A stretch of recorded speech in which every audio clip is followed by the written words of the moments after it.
Bonjour, je m'appelle Jérôme Ravenet et je vous partage sur ce fil de podcast la synthèse de cours donnés dans différents instituts depuis 2004 autour des théories et des pratiques médicales issues des traditions anciennes d'Orient et d'Occident. Bienvenue sur Énergie Tradition Santé à tous ceux qui nous écoutent avec discernement.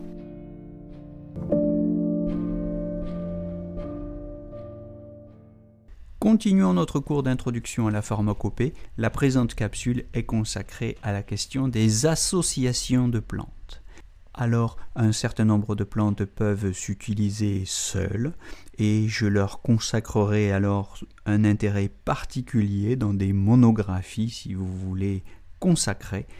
Aujourd'hui, nous parlons des plantes qui s'associent ensemble, ou plutôt des principes qui permettent de comprendre pourquoi des plantes ont été associées dans des formules de pharmacopée. Alors, on distingue classiquement 6 grands principes d'association, Pai Wu en chinois, et je les résumerai à 4.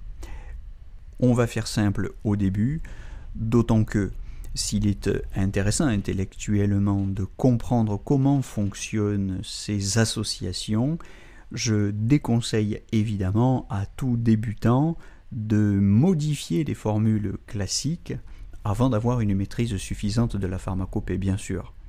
Parce que vous allez voir que s'il y a des principes d'association, il y a aussi des contradictions, des incompatibilités et, attention, on peut faire des erreurs fatales, mortelles, donc prudence.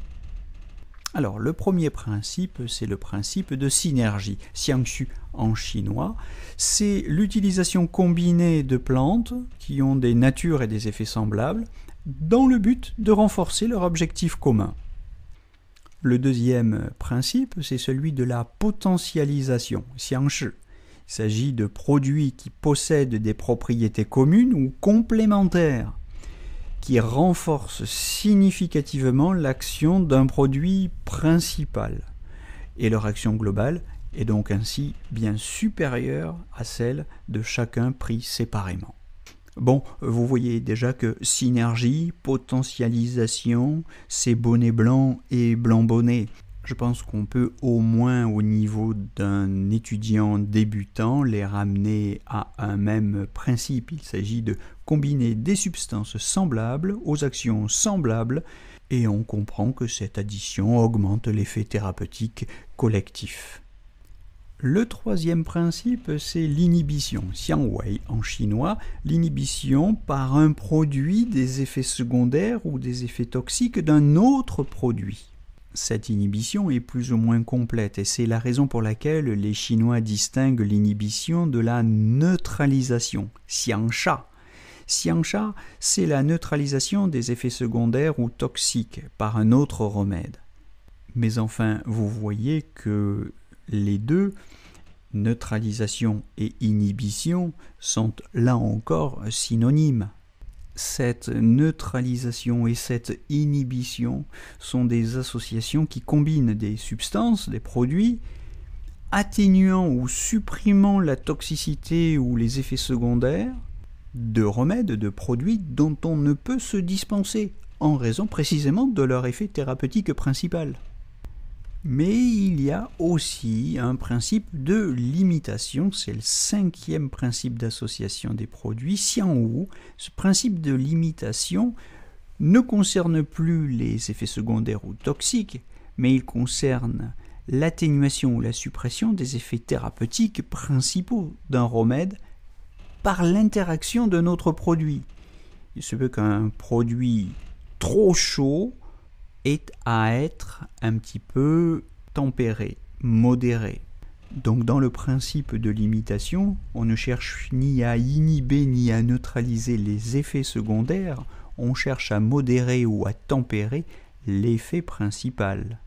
Voilà, ça c'est la limitation.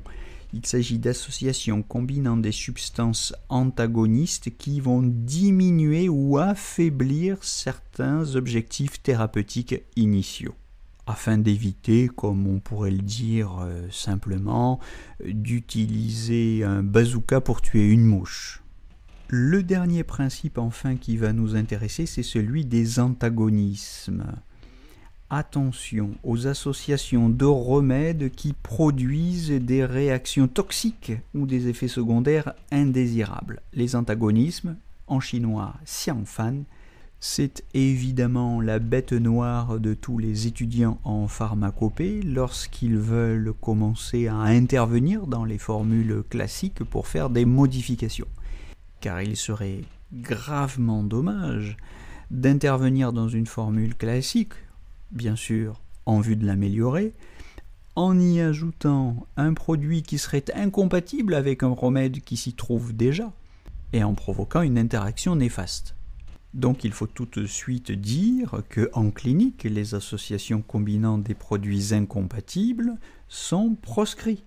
Et je me permets aussi de rajouter évidemment au passage qu'il faut être très prudent lorsqu'on a affaire à des personnes âgées ou lorsqu'on a affaire à des femmes enceintes lors de la grossesse. Avec les personnes fatiguées, épuisées, il faudra éviter de disperser, évidemment. C'est du bon sens, encore faut-il le rappeler. Et on verra que ça pose problème dans le cas des pathologies infectieuses sur les personnes âgées, puisqu'il faut disperser le pervers, mais il y a toujours le risque de nuire à l'énergie vitale. Donc, prudence particulière pour les personnes âgées, prudence particulière pour les femmes enceintes, disais-je, pour lesquelles il faut interdire toutes les substances qui font circuler le qi, circuler le sang, qui éliminent le tan. Je pense par exemple à taoren, le noyau de prune, à rongroi, la fleur de cartame, à zhougui, l'écorce de cannelle, etc. Je pense à des produits qui font descendre, qui ont une toxicité ou des effets puissants tels que badao, sanglin, shixiang, etc. On y reviendra, je pense que pour un cours de première année, l'essentiel est d'insister sur la prudence dont il faut s'armer pour éviter des erreurs préjudiciables ou fatales.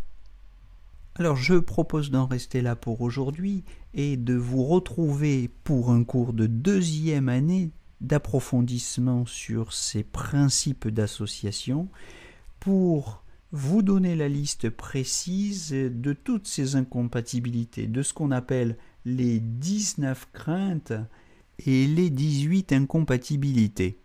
Je vous donnerai aussi une liste de remèdes dits interdits qui ne doivent surtout pas être utilisés avant d'avoir acquis une maîtrise parfaite de la pharmacopée chinoise. Voilà, ce sont des listes un peu ennuyeuses, je les réserve pour des podcasts à part, pour des podcasts consacrés. C'est tout pour aujourd'hui, je vous donne rendez-vous très bientôt pour la suite de ces cours d'introduction de première année à la pharmacopée chinoise. Belle journée à tous!